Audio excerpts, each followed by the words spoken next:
Өткөн дем алыш күнү Түркиянын Göreli районунда Кыргызстандын Керемет аттуу келин өлтүрүлгөн. Бул тууралуу түрк ЖМКлары жазып чыкты. Полициянын маалыматы боюнча каза болгон келиндин сөөгү 7 чакырым алыстыкта жайгашкан башка аймактан жолдун четинен табылган. Маркумдун башына жана далысына ок тийген.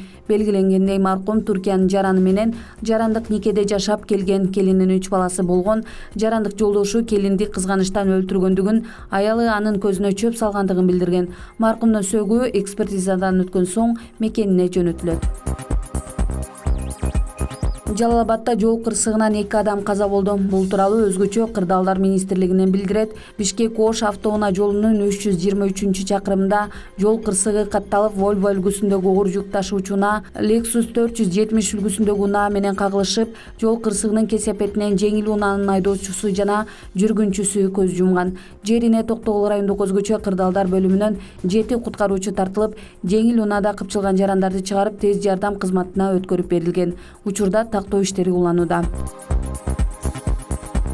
22-июнь күнү саат 20:20 чамасында Талас районунда жааган жаандын кесепетинен Кокту колоттон чогулган сел суулары Көпүрө базар айылынын Таштаналы көчөсүндө жайгашкан 2 үйдүн коросуна суу кирген. Өзгөчө Кырдаалдар министрлигинен билдиргендей, селдин кесепеттерин жоюуга Талас райондук өзгөчө Кырдаалдар бөлүмүнөн ыкчам топ жана 16 куткаруучу тартылган. Куткаруучулар суу сордуруу иштерин жүргүзүшкөн. Бүгүн 23-июнда тактоо иштери жүрүп жатат.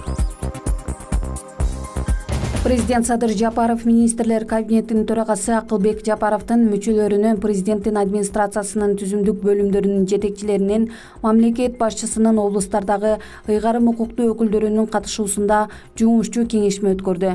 Региондордун социалдык экономикалык өнүгүүсүнүн маселелери президенттин жана министрлер кабинетинин чечимдери менен тапшырмаларынын жерлерде ишке ашырылуусунун жүрүшү каралды.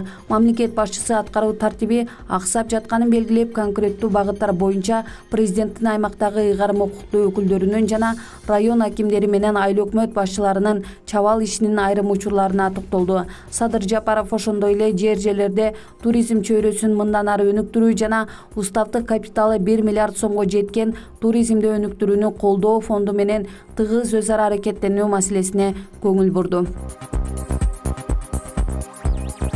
Президент Садыр Жапаров бүгүн 23-июнда Кыргызстандын мамлекеттик жана муниципалдык кызматынын кызматкерлерин кесиптик майрамы менен куттуктады. Мамлекеттик башкаруу тутумунда жана заманбап мамлекетти курууда, анын ишин жүргүзүүдө мамлекеттик жана муниципалдык кызматкерлердин орду чоң.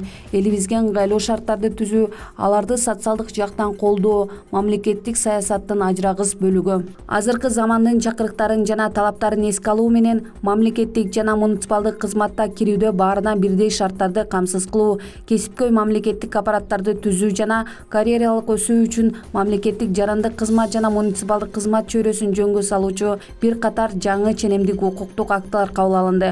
Мамлекеттик органдарда жана жергиликтүү өз алдынча башкаруу органдарында кадрларды кызматка тандоонун талапкердин кесипкөйлүк жана моралдык, адеп ахлактык сапаттарынын негизинде гана жүргүзүү чоң мааниге ээ. Сиздердин мекенге болгон сүйүүңүздөрдүн жана ак кызматыңыздардын аркасында алдыбызда турган бардык максаттар бирге жетебиз.